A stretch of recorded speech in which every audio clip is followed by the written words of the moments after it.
గుంటూరు జిల్లా రేపల్లె జనసేన అభ్యర్థి కమతం సాంబశివరావు ప్రచారంలో దూసుకుపోతున్నారు. కమతం సాంబశివరావుకు ప్రజలు అడుగడుగునా బ్రహ్మరథం పడుతున్నారు. నియోజకవర్గ ప్రజలకు ఉగాది శుభాకాంక్షలు తెలిపారు. గత పాలకులు నియోజకవర్గ అభివృద్ధి చేయలేదని, జనసేన అధికారంలోకి వస్తే నియోజకవర్గాన్ని అభివృద్ధి పదంలో తీసుకువెళ్తామన్నారు. ఒకరోజు ఓటు వేసే బదులు 5 ఏళ్ల భవిష్యత్తుపై ఆధారపడి ఉంటుందన్న అభ్యర్థి కమతం సాంబశివరావుతో మా ప్రతినిధి Srinivas face to face. Guntur జిల్లాలో రాజకీయ పార్టీలు ప్రచారం వేగం పెంచాయి. గెలుపు లక్ష్యం దశగా హోరెత్తిస్తూ ఉన్నాయి. ప్రచారం చివరి దశకు చేరుకోవడంతో గెలుపు గుర్రాల కోసం పరిగెడుతూ ఉన్నాయి. ప్రస్తుతం గుంటూరు జిల్లా రేపల్లె నియోజకవర్గంలోని జనసేన పార్టీ అభ్యర్థి కమతం సాంబశివరావు వద్ద మనమున్నాము.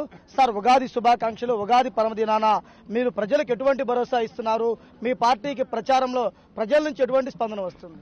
రేపల్లె నియోజకవర్గం ప్రజలందరికీ ఉగాది పండుగ శుభాకాంక్షలు.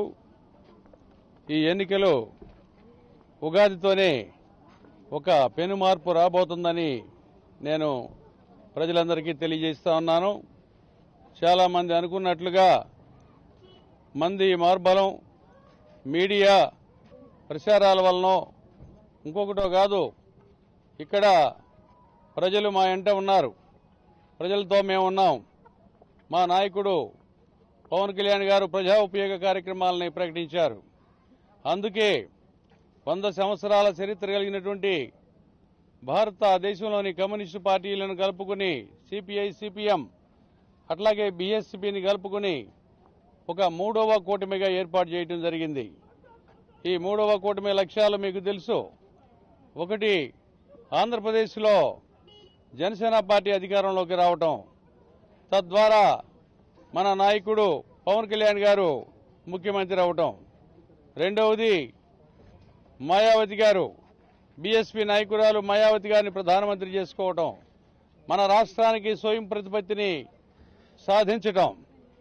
స్వయం ప్రతిపత్తి వస్తే మన విద్యార్థులకి మన రాష్ట్రంలో పెట్టుబడులు పెట్టడానికి, పరిశ్రమలు రావడానికి ఎంతో తోడ్పడుతుంది. అందుకని మిత్రులారా, మీరందరూ కూడా గుర్తించవలసినటువంటి అవసరం ఇది.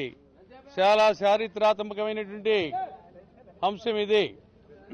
దీన్ని, ఈ అవకాశాన్ని ఉపయోగించుకుని జనసేన పార్టీని అఖండ మెజార్టీతో గెలిపించవలసిందిగా కోరుతూ ఉన్నాం.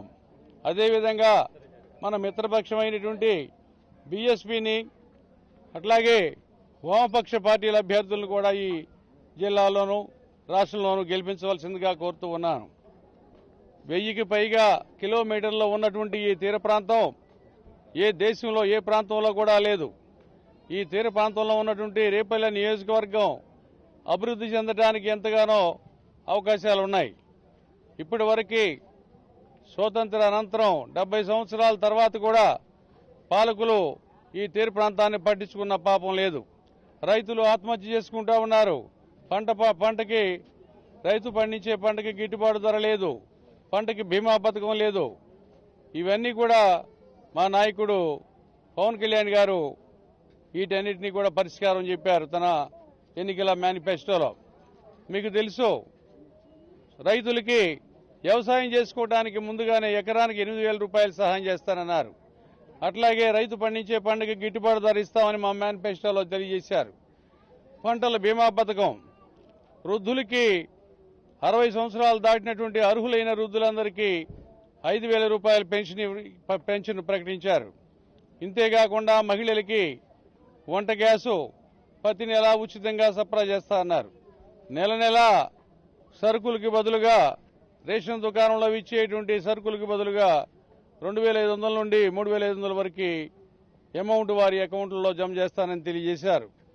ప్రజా సమస్యల పరిష్కారానికి ప్రజల్లోనే ఉంటాను, గెలిచినా ఓడినా మీ బాధ్యత నాది అంటూ కూడా కమతం సాంబశివరావు గారు చెప్పడం జరుగుతుంది. జనసేన పార్టీ గుర్తు గాజుగాస్ గుర్తుపై వేసి అత్యధిక మెజార్టీతో గెలిపిస్తే తీర ప్రాంతాన్ని కూడా అభివృద్ధి చేసి ఇక్కడ యువకులకు కూడా ఉద్యోగ అవకాశాలు వచ్చే విధంగా కృషి చేస్తాను, మీలో నేను పాలు పంచుకొని మీ కష్ట సుఖాల్లో ఉంటానంటున్నారు. కెమెరా పర్సన్ ఉదయ్ కుమార్తో శ్రీనివాస్, 99 టీవీ, రేపల్లె నియోజకవర్గం నుంచి. For more updates, please subscribe 99 TV Telugu.